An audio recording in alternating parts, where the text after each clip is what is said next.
Ça ne sert strictement à rien de demander à une agent de vous fournir un service et lorsqu'elle ne parvient pas à vous effectuer ce service ou alors lorsque ça se solde par un refus, vous vous mettez à pleurer que oh, l'agence a fait ceci, l'agence a fait cela. Mais je vous conseille vous-même de faire cela. Soyez... Dans cette vidéo, je vais te dévoiler toutes les étapes que tu dois suivre pour mener à bien ta procédure de demande de visa jusqu'à l'obtention du visa. Il ne s'agira pas ici de te lister chacune des étapes, mais à chaque étape, je vais te donner une astuce, un conseil qui va te permettre d'optimiser ton dossier afin de mettre toutes les chances de ton côté pour mettre le visa dans ta poche. Donc si c'est bon pour toi, on commence. Bonjour et bienvenue à tous sur Émergeons Ensemble. Ici on parle de voyage, de procédure d'obtention du visa pour venir en France. Donc si toi aussi ça t'intéresse d'obtenir ton visa et de venir ici en France, une seule chose, abonne-toi et active la cloche de notification pour recevoir régulièrement des vidéos comme celle-ci qui t'apportent du bon contenu et des bons conseils pour te suivre tout au long de ta procédure. Concernant les différentes étapes pour mener à bien ta procédure de demande de visa, la toute première c'est l'obtention d'une acceptation. Je sais bien que tu t'en doutais déjà, mais je vais apporter ici quelques précisions stratégiques. Du coup, que ce soit une acceptation dans un établissement connecté à l'espace Campus France ou alors dans un établissement non connecté à l'espace Campus France, il te faudra ce qu'on appelle l'accord préalable d'inscription. C'est cet accord préalable d'inscription qui te permettra de demander ton visa long séjour pour études. Parce qu'il faut bien comprendre, lorsqu'on fait une demande de visa long séjour pour études, la pièce qui justifie que vous partez faire des études, c'est cet accord préalable d'inscription. Du coup, si tu es passé par un établissement connecté à l'espace Campus France, alors automatiquement tu vas obtenir ton accord préalable d'inscription après avoir reçu et validé ton acceptation. Cependant, si tu es passé par un établissement non connecté à l'espace Campus France, cet établissement va te donner ce qu'on va appeler ici l'attestation d'acceptation. Et il te faudra ensuite rentrer cette attestation d'acceptation dans ton espace Campus France dans la partie je suis accepté. Et quelques jours après, tu obtiendras ton accord préalable d'inscription. Maintenant, pour ceux qui aujourd'hui n'ont pas encore obtenu d'acceptation et qui ont encore des réponses en attente, un seul mot les amis, patience. Soyez patient, ça ne va pas tarder. Et un détail très important, c'est que le fait que vous n'ayez pas encore reçu d'acceptation ne signifie pas que automatiquement ça sera des refus. D'ailleurs, il y a quelques jours, un membre qui fait partie du groupe d'entraide que j'ai mis sur pied pour vous aider tout simplement m'a fait comprendre qu'elle a obtenu une acceptation. Et bah, figurez-vous que c'était sa dernière réponse donc.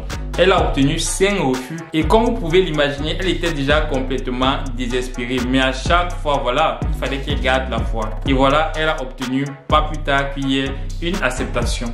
Donc c'est juste pour vous dire que peu importe le nombre de refus que vous avez obtenu, si vous attendez encore une ou plusieurs réponses, gardez la foi, ça ne va pas tarder. Petite parenthèse juste pour vous dire que si vous souhaitez aussi faire partie du groupe d'entraide dans lequel on essaye tout simplement de s'échanger des informations, alors vous pouvez accéder au groupe en cliquant tout simplement le lien dans la description. La seule condition, c'est que bien évidemment vous vous abonnez et que vous likez cette vidéo. La deuxième étape très importante, lorsque vous êtes sur le point d'effectuer votre demande de visa, c'est de justifier vos ressources financières. Et à ce niveau, il y a deux possibilités. Soit vous effectuez un compte bloqué ou alors si vous avez quelqu'un qui peut être votre garant, demandez-lui tout simplement de vous effectuer une prise en charge.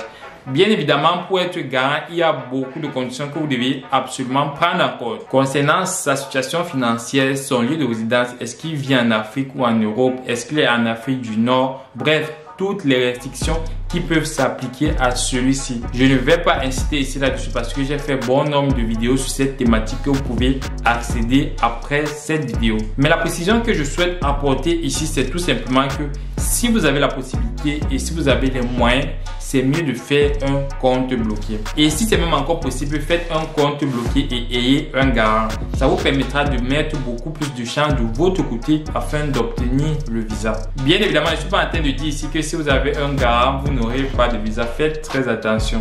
Mais c'est toujours mieux de mettre de l'argent dans un compte bloqué pour faire sa demande de visa. Surtout si vous avez la possibilité d'avoir cet argent à votre disposition. Aussi, si vous avez la possibilité de vous faire héberger gratuitement en France, c'est encore un avantage incroyable. Car au lieu de verser 615 € x 12 pour faire votre caution, vous avez la possibilité de verser tout simplement la moitié, c'est-à-dire 308 € x 12. Et en parlant même d'hébergement, c'est justement la troisième étape. Je sais qu'ici, il y a beaucoup de personnes qui vont me dire que non, le logement passe avant le compte bloqué ou avant la justification des ressources financières. Mais la raison pour laquelle j'ai mis le logement en troisième étape, c'est pour deux raisons. Alors la toute première, c'est tout simplement que c'est bien beau de commencer vite les recherches du logement. Mais connaissant la difficulté qui réside dans la recherche d'un logement en France, je sais qu'il est hyper difficile de chercher par exemple un logement au mois de juin pour l'intégrer ensuite en septembre. Tout simplement parce que les propriétaires ou alors les bailleurs ne vont pas laisser leur logement vide pour attendre que vous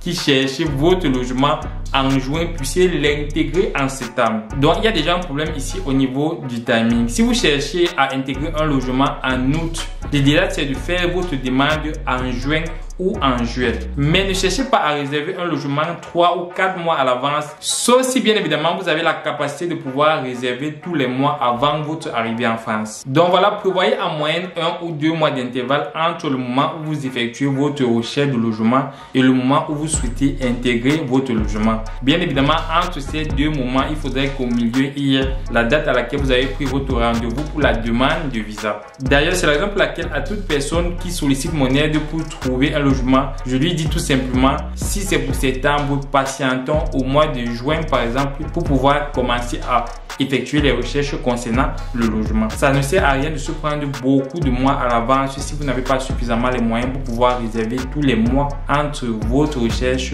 et votre intégration. Sauf si bien évidemment vous avez la possibilité de passer par les agences immobilières qui pourraient vous garantir qu'ils peuvent vous réserver ce logement.